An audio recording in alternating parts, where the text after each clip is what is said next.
The rain hit like needles against my face, cold and relentless, the kind of freezing October rain that soaks through every layer of clothing within minutes. It was 5:30 in the morning, still dark enough that the streetlights were on, their orange glow reflecting off puddles that had formed in every crack and depression in the sidewalk. I was walking with no particular destination in mind, just walking, my torn backpack digging into my shoulders with every step.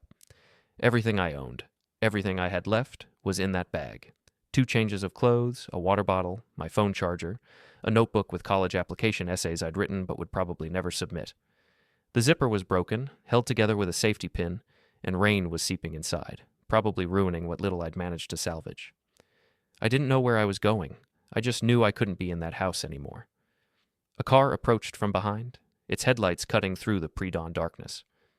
I expected it to pass. Why would anyone stop for a soaked teenager walking alone before sunrise?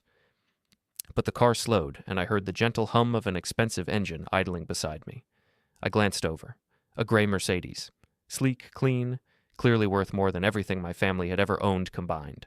The kind of car that didn't belong in my neighborhood, the kind that made you wonder if someone was lost. The passenger window rolled down smoothly, and I saw the driver, an older man, maybe late 60s or early 70s, with gray hair and sharp eyes that looked at me with concern, not suspicion. "You look lost, kid," he said, his voice kind but direct. "Need a ride?" I should have said no.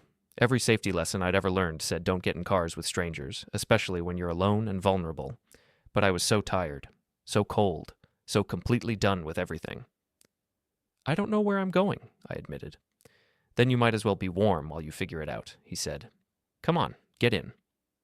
I got in the car. Before we get into it, don't forget to like and subscribe, and hit hype to boost this episode.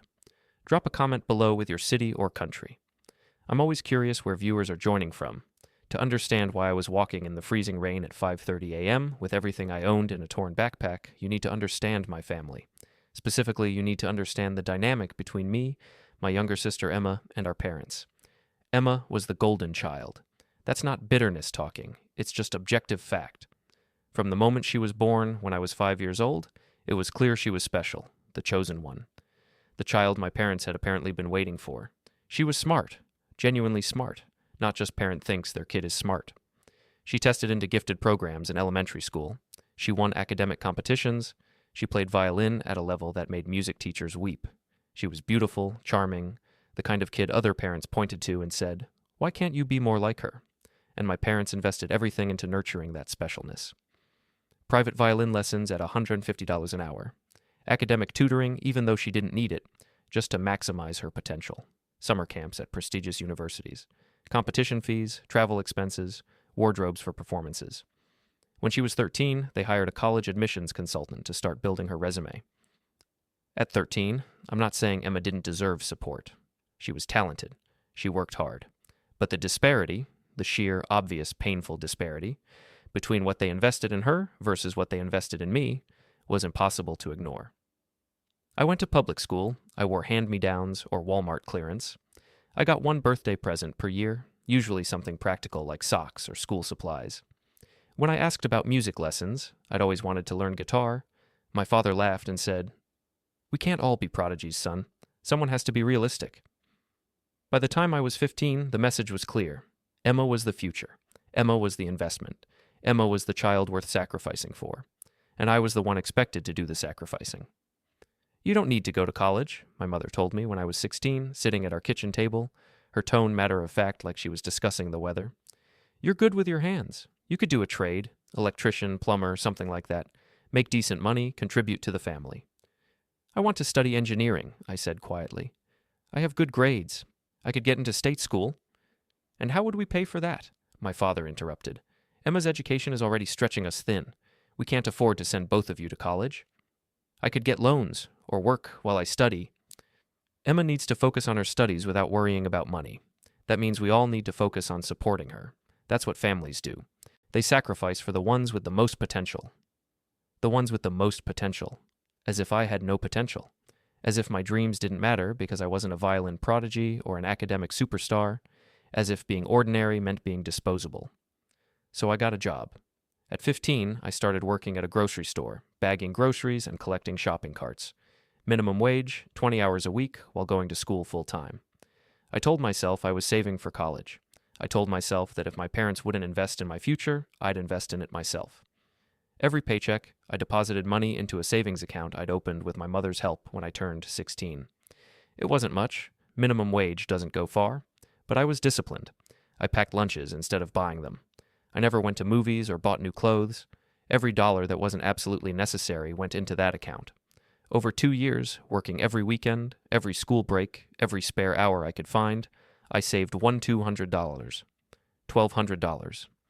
It was nowhere near enough for college, but it was a start. It was proof that I could do it, that I could build something for myself even without my parents' support. I checked that balance obsessively, watching it grow, feeling a sense of pride and possibility every time the number ticked upward.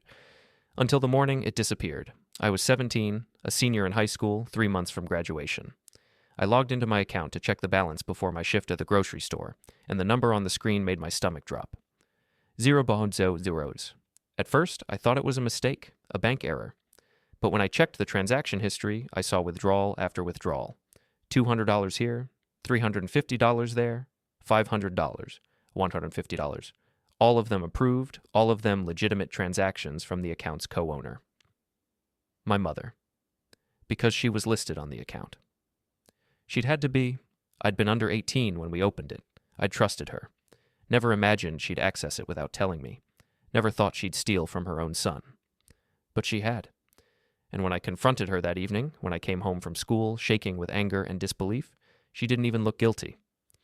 It wasn't stealing, she said calmly, chopping vegetables for dinner like we were discussing something mundane. It was your contribution to the family. My contribution? That was my college fund. I worked 2 years for that money. And Emma needs it more than you do, my father chimed in from the living room. She got accepted to the Riverside Academy for Gifted Students.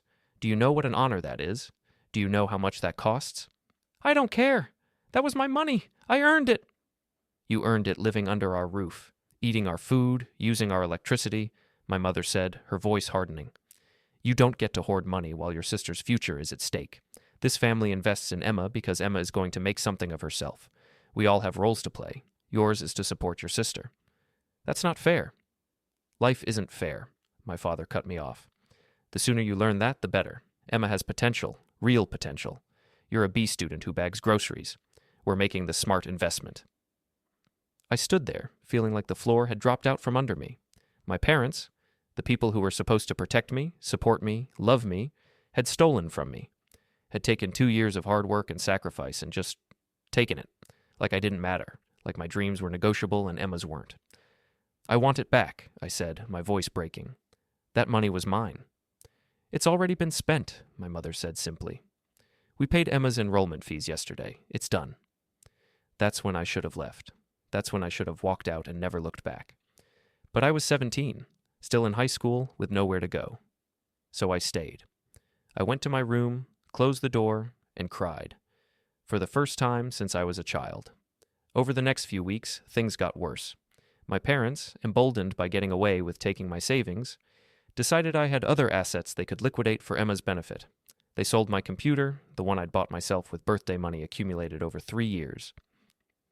Emma needs it for her college applications, my mother said. You can use the library. They sold my bicycle, my transportation to work. We'll drive you when we can, my father promised, though they never did. I ended up walking 40 minutes each way. They went through my room and took anything of value. A gaming console I'd bought secondhand. A nice watch my grandfather had given me before he died. Books I'd collected. Clothes that were too nice to be hand-me-downs. It's for Emma's future, became their refrain. Their justification for everything. As if Emma's future mattered and mine didn't. As if I was just a resource to be mined, not a person with my own hopes and dreams. I felt myself disappearing, becoming invisible. The son who existed only to serve the daughter. The brother whose role was to sacrifice so his sister could shine. And the worst part? Emma didn't even know. She was 15, focused on her music and her academics, and our parents were careful never to tell her where the money for her opportunities was really coming from. She thought they were just generous parents making sacrifices. She didn't know those sacrifices were being extracted from me. I couldn't hate her for that. She was a kid, and none of this was her fault. But I couldn't stay either. I couldn't keep watching everything I worked for get taken away. Couldn't keep being told I didn't matter, wasn't important, wasn't worth investing in. The final straw came on a Tuesday morning in early October. I woke up early for a shift at the grocery store, only to discover that my work shoes, the one decent pair I owned, were gone, and so was my backpack. The good one, the one with proper padding and all the zippers working. I found my mother in the kitchen. "Where's my backpack? And my shoes?" "I sold them," she said, not looking up from her coffee. "There's a second-hand shop that gives decent prices." Emma needed new sheet music and accompaniment tracks. "Those were mine. You can't just sell my things." "They were in our house. That makes them fair game." She looked at me then, her expression cold. "You need to understand something. Emma is special. She's going places. She's going to make this family proud, make all these sacrifices worthwhile. You're going to be fine. You're going to get some blue-collar job, live a normal life. You don't need what she needs." "I'm a person too," I said quietly. "I have dreams too." "Then dream smaller," she said. "Emma gets to dream big because she has the talent to make those dreams real. You need to be realistic about your limitations." Something broke in me then. Some final thread of hope or loyalty or family feeling just snapped cleanly. I went to my room and packed everything I had left into the torn backpack I'd used in middle school, the one with the broken zipper and the fraying straps. It wasn't much. They'd taken so much that what remained barely filled the bag. I left at dawn, walking out of the house while everyone was still asleep. I had $43 in my wallet, money from my last paycheck that I'd kept as cash, hidden where my mother couldn't access it. I had the clothes on my back and the sad little collection of possessions in my backpack. And I had absolutely no idea where I was going or what I was going to do. I just walked. Through my neighborhood, into the next one, following roads I barely knew. The rain started around 5 a.m., that cold, penetrating October rain that feels personal, like the universe itself is crying for you. By 5:30, I was soaked, exhausted, and more alone than I'd ever been in my life. That's when the gray Mercedes pulled up beside me. Part 2. The Stranger. The inside of the Mercedes was warm, dry, and smelled like leather and subtle cologne. Classical music played softly from speakers I couldn't see. Vivaldi, I thought, though I wasn't sure. The seats were heated, and within minutes I could feel sensation returning to my fingers. The man drove carefully, not speaking at first, just letting me thaw out. He handed me a towel from the back seat. Somehow he just had a clean towel in his car, and I dried my face and hair as best I could. "Where are you headed?" he finally asked. "I don't know," I admitted. "Just away." He nodded like this made perfect sense. "Running from or running to?" "From." "Family?" I hesitated. Stranger danger and all that. But something about him felt safe. Not safe in a naive way. I wasn't that stupid. Safe in a way that suggested he'd seen situations like mine before and wouldn't judge. "Yeah, family." "Want to talk about it?" "Not really." "Okay." He drove in silence for a few more minutes, then said, "There's a diner about 10 minutes from here. Good breakfast, open early. You hungry?" I was starving. I'd skipped dinner the night before, too angry to eat. "I don't have much money." "My treat. You look like you could use a hot meal and a chance to think." We drove to Murphy's Diner, a classic place with red vinyl booths and laminate tables and a menu that probably hadn't changed since 1985. It was warm inside, bright, and nearly empty at this hour, just a few truckers and early shift workers nursing coffee. We slid into a booth. The man ordered coffee. I ordered orange juice, pancakes, eggs, bacon, everything that sounded warm and filling. When the food came, I ate like I hadn't eaten in days. He watched me sipping his coffee, not saying anything, not pushing, just present. When I finally slowed down, he asked, "You want to tell me why you're walking in the rain at 5:30 in the morning with everything you own?" And somehow, to this stranger, I told him everything. About Emma being the golden child. About my parents draining my savings account. About them selling my belongings. About the constant message that I didn't matter, that my dreams were worth less, that my role was to sacrifice so Emma could succeed. He listened without interrupting. His expression, which had been neutral and kind, gradually hardened. Not angry at me, angry for me. A tight set to his jaw, a coldness in his eyes that hadn't been there before. When I finished, he was quiet for a long moment. Then he said, "How old are you?" 17. I'll be 18 in February. Still a minor. He said it like he was making a mental note. Your parents drained your bank account without your permission? It was a joint account. They were on it. Legally, they could access it. Did they inform you before they withdrew the money? No. And they sold your belongings. My computer, my bike, my shoes, clothes, other stuff. They said it was all for the family. Were any of those items purchased with your money? Money you earned? Most of them. The computer and bike, for sure. I saved for those. He pulled out his phone and made a note. And you're currently living at home? I was. I left this morning. I can't go back. Where will you stay? I don't know. I have a friend. Maybe he'll let me crash for a few days. After that, I shrugged. I'll figure something out. He set down his phone and looked at me intently. What you're describing isn't just bad parenting. It's financial exploitation, potentially illegal, depending on the specifics. Have you considered taking action? Action like what? They're my parents. The system always sides with parents. Not always. He reached into his jacket and pulled out a business card, sliding it across the table. If anyone ever treats you like this again, if your parents try to take anything else, or pressure you to return, or interfere with your life once you're gone, call me. I picked up the card. Heavy stock, embossed gold lettering, a name I didn't recognize and a title that made my stomach flip. Robert J. Thornton, attorney at law specializing in family law, exploitation cases, and guardianship fraud. An attorney. This random stranger who'd picked me up in the rain was an attorney. Not just any attorney, the card listed credentials and awards, including ones I vaguely recognized from news stories. I didn't ask if you could afford me. His voice was gentle but firm. I'm telling you that if you need help, you call me. Understood? Why? I asked. Why would you help me? You don't even know me. He smiled sadly. Let's just say I used to be a kid who needed help and didn't get it. Now I help kids who need it. That's all you need to know. He paid for breakfast, drove me to my friend Marcus's apartment, and waited until I was safely inside before driving away. I watched the gray Mercedes disappear around the corner, the business card still clutched in my hand. I had no idea that 2 weeks later I'd be calling him. I had no idea that he'd already started investigating, and I had no idea that he was about to turn my parents' world upside down. Marcus let me stay on his couch. He was a friend from school, a year older, already graduated and working full-time at a warehouse. His apartment was tiny, barely more than a studio, but he didn't hesitate when I showed up soaked and desperate. Stay as long as you need, he said, throwing me a blanket and pillow. My couch is your couch. I tried to pay rent, offering him the last of my cash. He refused. Just help with groceries when you can, and figure out your next move. My next move? Right. I was 17, 3 months from graduation, with no savings, no belongings, and a family that had made it clear I was expendable. What exactly was my next move supposed to be?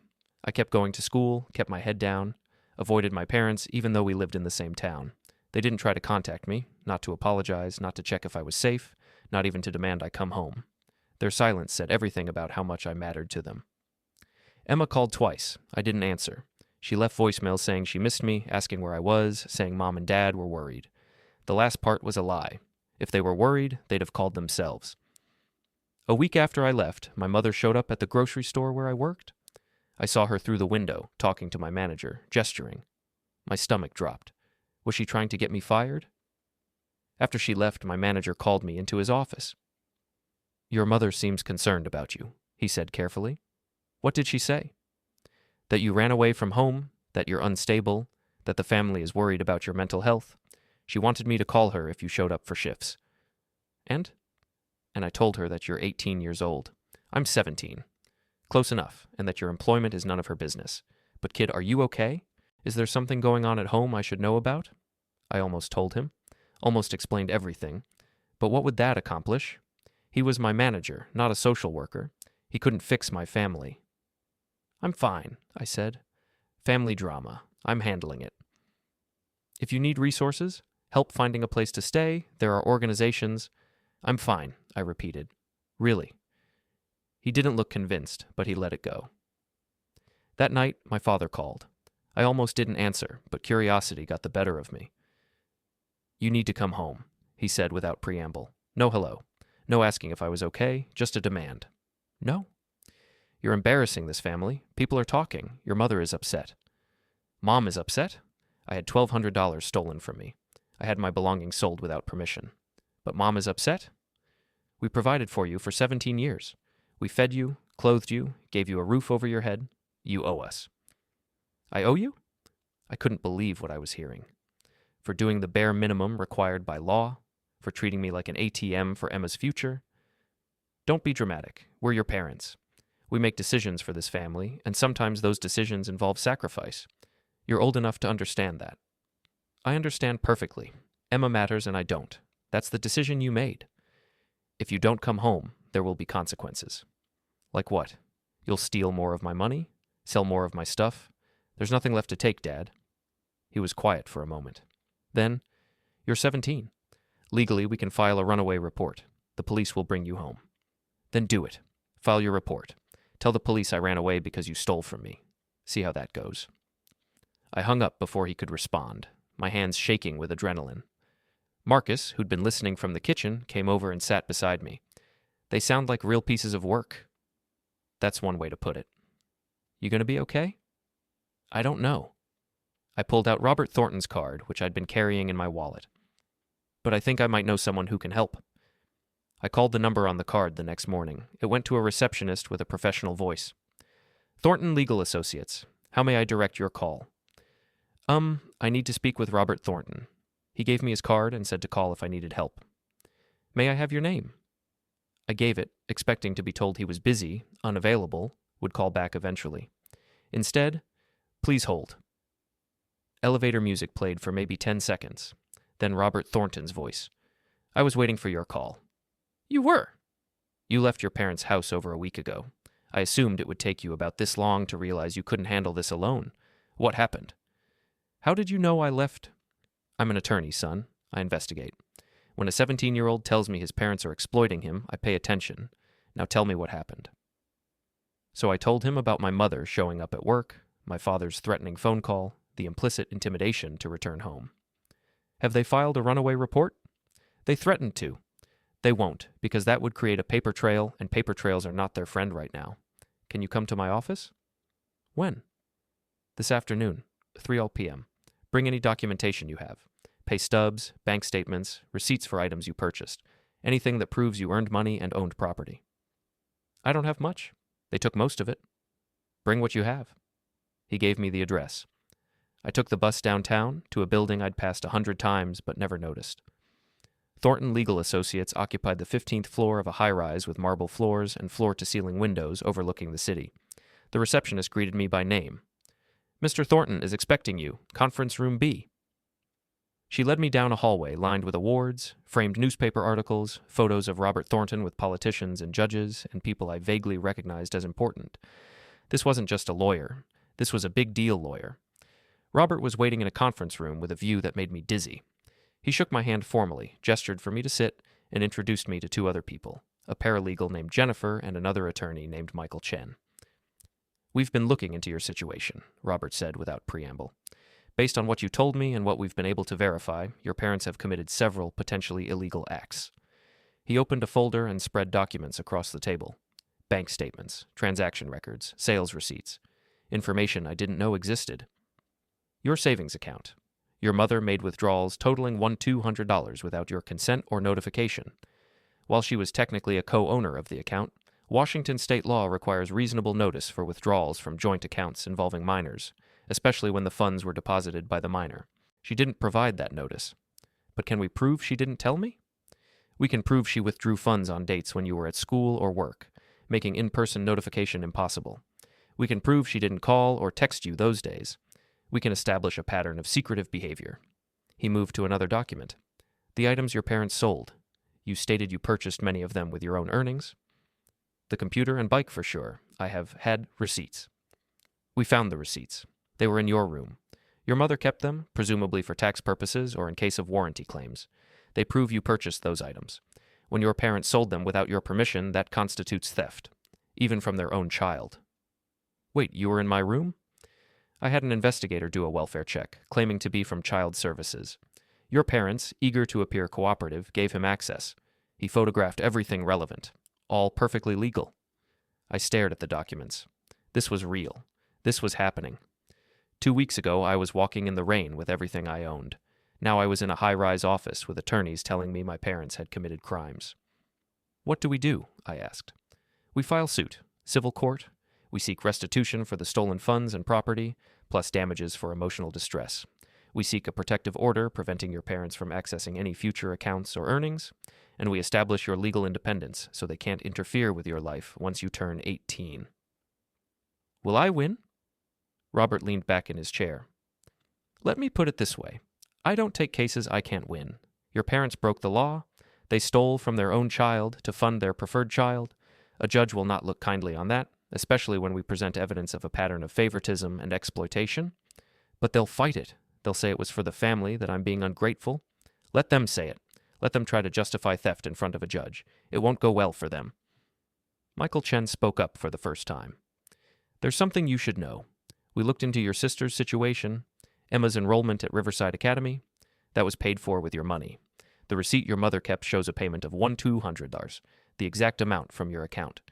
We can prove a direct line from your savings to Emma's tuition. So Emma benefited directly from stealing from me. Your parents stole from you.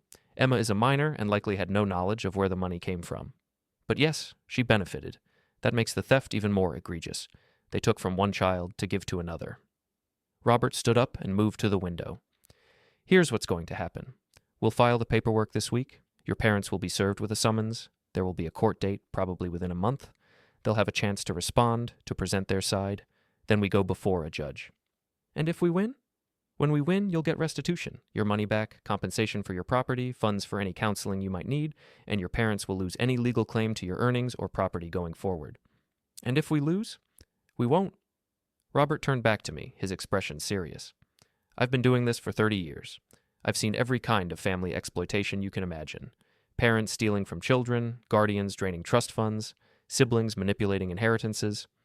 I know what real abuse looks like, and I know what melodrama looks like. Your case is textbook abuse. We will win. I sat there, trying to process everything. These strangers believed me. They'd investigated and found proof. They were willing to fight for me when my own family wouldn't. Why are you doing this? I asked. You said you charge for your services, but you haven't mentioned money once. Robert smiled slightly. You're right. I do charge. Very well, in fact, but I also run a foundation for exploited minors. Cases like yours, where the client is a teenager with no resources, the foundation covers the costs. You're not my client. The foundation is representing you pro bono. I don't understand. You don't need to understand. You just need to let us help you. Will you do that? I looked at the documents spread across the table. Evidence of my parents' theft. Proof that I wasn't crazy, wasn't ungrateful, wasn't wrong to leave. Proof that I mattered, that my rights mattered, that I deserved justice. Yes, I said. Let's do it. Robert extended his hand. We shook. Then let's get you what you're owed. Over the next 3 weeks, I lived in a strange limbo. I stayed with Marcus, went to school, worked my shifts at the grocery store. On the surface, my life looked normal. Underneath, everything was in motion. Robert's team was thorough. Jennifer, the paralegal, interviewed me for hours, documenting every instance of favoritism, every sacrifice I'd been forced to make, every dollar my parents had taken. She was kind but precise, pushing me to remember details I'd tried to forget. Tell me about Christmas 2 years ago, she'd say. What gifts did Emma receive versus what you received? Emma got a new violin, a professional grade one, worth about $3,000. She got a laptop for her music composition software. She got a trip to a music camp. I got a $20 gift card to Walmart. Jennifer would write it all down, building a pattern, creating a narrative of systematic neglect and exploitation. Michael Chen focused on the financial aspects. He traced every withdrawal from my savings account, every sale my parents had made, every expense they'd claimed was for the family. He created spreadsheets showing exactly how much they'd taken and where it had gone. Your parents sold your computer for $400 through Craigslist, he told me during one meeting. We have screenshots of the ad. It was posted from your mother's account. The money went directly into their checking account, and 3 days later, they paid for Emma's violin accompanist for a competition. We can trace everything. Robert Thornton orchestrated all of it, checking in regularly, making sure I was okay. He arranged for me to meet with a therapist. Documentation of emotional impact, he explained, though I suspect he also just wanted to make sure I had support. The therapist, Dr. Lisa Reeves, was in her 50s and had kind eyes that crinkled when she smiled. Our sessions were covered by Robert's foundation. Tell me how you're feeling, she'd say, angry, hurt, confused, like I should have seen this coming, but also like I couldn't have done anything to stop it. Do you feel guilty? About what? About taking legal action against your parents. About betraying your family. I thought about it. Sometimes. They're still my parents. Part of me thinks I should just let it go, move on, pretend none of this happened. Why? Because that's what you're supposed to do, right? Forgive your family. Keep the peace. At what cost? Continued exploitation? Teaching them that stealing from you has no consequences? When you put it that way, there's no wrong answer here. But I want you to understand that seeking justice for wrongs done to you isn't betrayal. It's self-preservation. It's setting boundaries. Oh, it's saying, I matter too.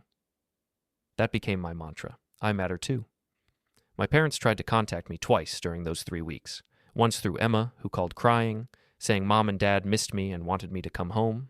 Once through a letter sent to Marcus's address. How they got it, I didn't know. That was full of guilt trips and veiled threats. Robert advised me not to respond to any of it. Let them wonder. Let them worry. They made their choices, now they get to live with the uncertainty. The court date was set for November 15th. Robert called me 3 days before. Your parents just retained an attorney, Gregory Sanders. He's decent, but not in my league. He'll probably advise them to settle. Will they? Based on their behavior? No. They believe they're entitled to control you, your money, your life. They'll fight, which is good for us because it gives me a chance to destroy their arguments in front of a judge. You sound confident. That's because I am. I've reviewed all the evidence. I've prepared for every argument they might make. I've even researched the judge, Patricia Morrison, very fair, very no-nonsense, has a history of ruling against parental overreach. This is as close to a sure thing as you can get in law. But not guaranteed. Nothing's guaranteed. But I'd bet my reputation on this case, and my reputation is worth a lot. The night before court, I barely slept. I kept imagining walking into the courtroom, seeing my parents, facing them for the first time since I'd left. Would they look guilty, angry, defiant? Would Emma be there? Would I be strong enough to go through with this? Marcus found me at 2 a.m., sitting on the couch, staring at nothing. You okay? He asked. No, but I will be. You don't have to do this, you know. You could walk away, start over somewhere else, leave all this behind. I could, I agreed. But then nothing changes. They get away with it. And maybe they do it to someone else, some other kid who thinks family is supposed to steal from you. So you're doing this for other kids? I'm doing this for me, because I matter too. Marcus smiled. Yeah, you do. November 15th dawned cold and clear. I dressed in the one nice outfit Robert's foundation had bought me, a suit that actually fit, a tie that didn't look cheap, shoes that weren't falling apart. I looked in Marcus's bathroom mirror and barely recognized myself. I looked like someone who mattered. Robert picked me up at 8 a.m. We drove to the courthouse in his Mercedes, the same one he'd picked me up in that morning in the rain. It felt full circle somehow. Nervous? He asked. Terrified. Good. If you weren't nervous, I'd be worried. Fear means you understand what's at stake. What if they win? They won't. But what if... Then we appeal. But we won't need to appeal because we're going to win today. We parked and walked into the courthouse. It was massive, intimidating, full of people in suits moving with purpose. Robert navigated it all effortlessly, nodding to people who clearly knew him, leading me to the right courtroom. We entered. And there they were, my parents. Sitting at the defendant's table with their attorney, Gregory Sanders, a thin man in his 50s who looked like he wished he was anywhere else. My mother wore her best dress, her meeting important people outfit.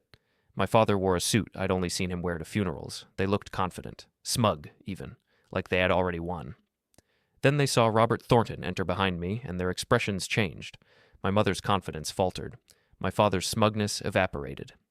Gregory Sanders actually paled, because apparently everyone in the legal community knew Robert Thornton, and when he took a case, it meant he intended to win.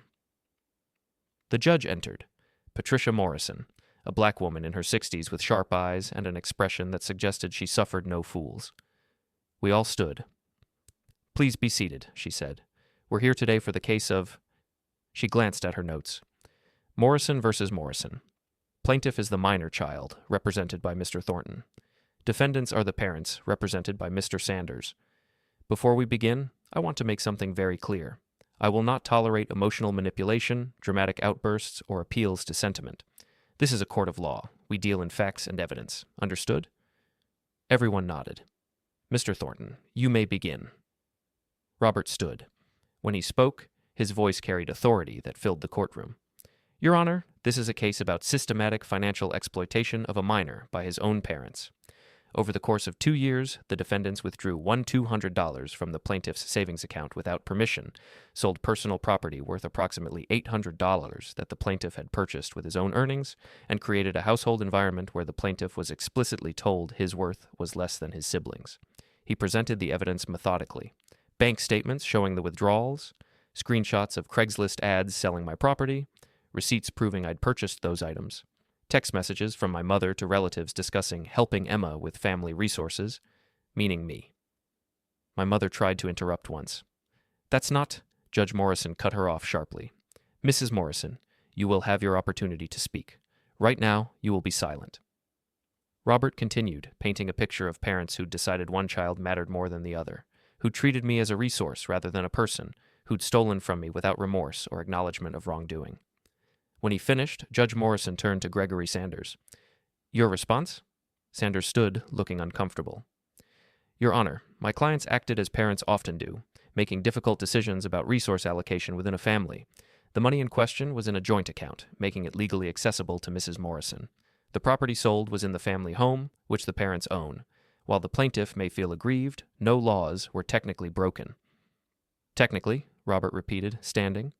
Your Honor, technically legal doesn't mean ethical or right. The defendants exploited their parental authority to steal from their child.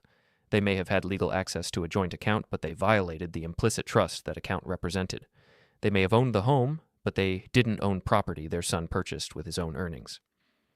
Judge Morrison looked at my parents. Mrs. Morrison, Mr. Morrison, I'm going to give you a chance to explain yourselves. Why did you withdraw funds from your son's account without telling him? My mother stood slowly.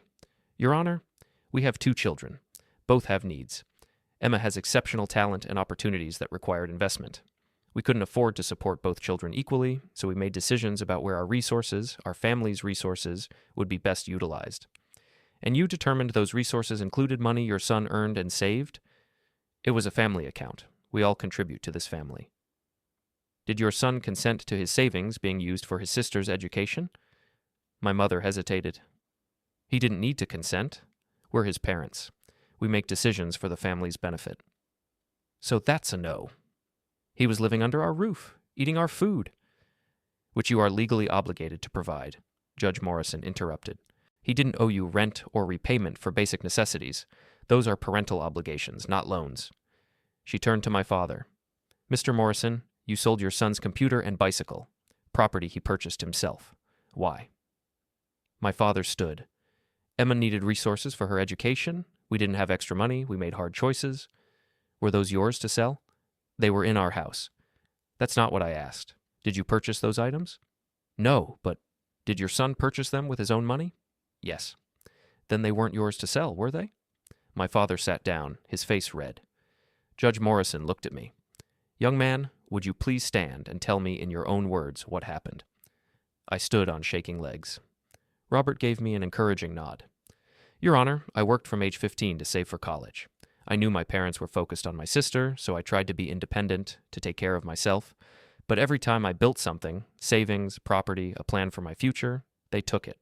They told me I didn't matter as much as Emma, that my dreams weren't as important, that my role was to sacrifice for her. When I finally left, it wasn't because I was being rebellious or ungrateful, it was because I had nothing left to take. They'd already taken everything. My voice cracked on the last sentence. I sat down quickly, feeling exposed. Judge Morrison was quiet for a long moment. Then she said, I'm ready to rule. That fast. No deliberation, no recess. Just immediate judgment.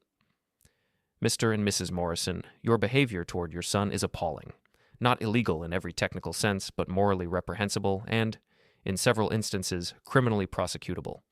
You stole from your child. You prioritize one child over another to such an extreme degree that you financially exploited the less favored one. You violated trust, breached parental duty, and created an environment of emotional and financial abuse. My mother tried to speak. Judge Morrison silenced her with a look. Here is my ruling. First, you will repay the full $200 withdrawn from your son's account, plus 10% interest within 30 days. Second, you will compensate him for the property you sold, $800 worth, plus an additional $500 in damages for the emotional distress caused. Third, A protective order is hereby placed preventing you from accessing any financial accounts or property belonging to your son, now or in the future. Fourth, I'm ordering family counseling, though whether your son chooses to participate is entirely up to him. Finally, I'm strongly suggesting you reflect on how your actions have harmed your child and consider what kind of parents you want to be going forward. She banged her gavel. Case closed. Mr. Thornton, please ensure the paperwork is filed correctly. And just like that, it was over. My parents sat frozen, their confidence shattered. My mother was crying. My father looked like he'd been physically struck. They'd lost, completely, publicly, definitively, and I'd won. Outside the courtroom, Robert shook my hand firmly. Congratulations. You just stood up to your parents and won. I couldn't have done it without you. True. But you had the courage to call me, to trust me, to go through with this. That takes strength. What happens now? They have 30 days to pay you. If they don't, we file for enforcement and it gets much worse for them. My guess is they'll pay within a week. They won't want to risk further legal action. And then? Then you take that money, you finish high school, and you build the life you deserve. You're going to be 18 in a few months. You'll be legally independent. They'll have no power over you anymore. We stood in the courthouse lobby, people flowing past us, everyone absorbed in their own legal dramas. Can I ask you something? I said. Of course. That morning you picked me up. You said you used to be a kid like me. What did you mean? Robert was quiet for a moment. Then, I grew up in foster care, bounced between homes, most of them terrible. When I was 16, I was placed with a family who seemed nice at first, but they were only fostering me for the monthly check from the state. They made me work their family business, a restaurant, 40 hours a week, didn't pay me, and pocketed my foster stipend. When I complained, they told me I was ungrateful. When I threatened to report them, they said no one would believe me. What did you do? I ran, just like you. Ended up living on the street for a while, taking odd jobs, barely surviving. A teacher at my school noticed something was wrong and connected me with a legal aid attorney. That attorney helped me get emancipated, helped me sue my foster parents for wage theft, helped me understand that I had rights even though I was just a kid. Did you win? I won, got my money, got my freedom, got into college on scholarships. And I decided that when I became a lawyer, I'd do what that attorney did for me, help kids who needed someone to fight for them. That's why you do this. That's why I do this. Every kid I help is the kid I used to be, and every family I hold accountable is the family that tried to exploit me. He pulled an envelope from his jacket and handed it to me. One more thing. My foundation supports exploited minors, not just legally, but practically. This is for you. I opened the envelope. Inside was a check made out to me, with an amount that made my knees weak. $25,000. What? I can't. It's a scholarship. Full ride to State University, plus living expenses for your freshman year. Contingent on you maintaining a 3.0 GPA and pursuing a degree. After that, if you keep your grades up, the foundation will continue supporting you through graduation. I stared at the check, unable to speak. You worked hard and saved $200 for college, Robert continued. Your parents stole it. This is me making sure their theft doesn't steal your future too. Use it wisely. I don't know what to say. Say you'll make something of yourself. Say you'll remember that someone believed in you when your own family didn't. Say you'll pay it forward someday when you're in a position to help someone else. I will, I managed. All of that, I promise. He smiled. Then we're done here. You've got my number if you ever need anything. But something tells me you're going to be just fine. He walked away, leaving me standing in the courthouse lobby with a check for $25,000 and a future that suddenly felt possible again. I'm sitting in my dorm room at State University, 3 years after that morning in the rain. I'm a junior now, studying mechanical engineering, maintaining a 3.4 GPA. The foundation scholarship has covered everything: tuition, room and board, even books and supplies. I haven't spoken to my parents since the court case. They paid the restitution, every penny, within 5 days of the judgment. They sent it via their attorney with no note, no apology, no acknowledgement of what they'd done. Emma reached out once I turned 18. We met for coffee, an awkward, painful conversation where she tried to apologize for benefiting from their theft. I didn't know, she kept saying. I swear I didn't know where the money came from. I believe you, I told her. You were a kid. This wasn't your fault. But I benefited. I went to that academy with your money. You didn't steal it. They did. Don't carry their guilt. We're not close now, but we're not enemies either. She's at Juilliard on a full scholarship, pursuing her music. I'm glad for her. She deserves success, just not at my expense. I still talk to Robert Thornton occasionally. He checks in a few times a year, always asking how school is going, if I need anything, reminding me that his door is always open. Last month, he called with a proposition. "I'm expanding the foundation," he said, creating a mentorship program pairing young people who've escaped family exploitation with college students who've been through similar situations. You interested in being a mentor? What would that involve?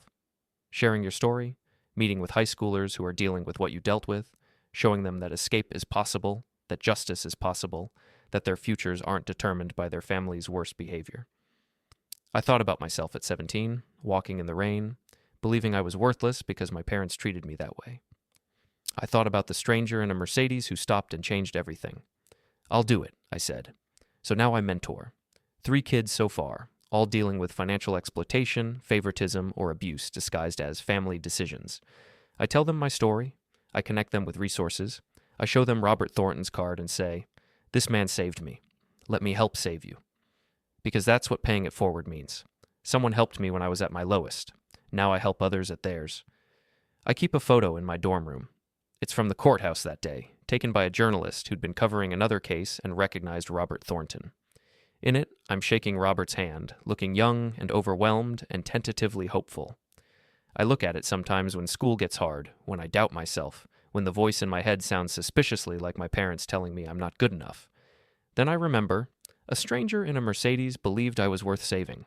A renowned attorney fought for me. A judge ruled that I mattered. And now I have a future. Not despite my family, but because I had the courage to stand up to them. That morning in the rain, I was nobody. A kid with a torn backpack and 43 wheels, walking away from everything I'd ever known. Now I'm somebody. A student, a mentor, a survivor. Someone who learned that family is supposed to support you, not exploit you. Someone who learned that asking for help isn't weakness, it's wisdom. Someone who learned that sometimes the people who save you aren't the ones who raised you. Sometimes they're the strangers who stop their car in the rain and ask if you need a ride, and sometimes that ride changes everything,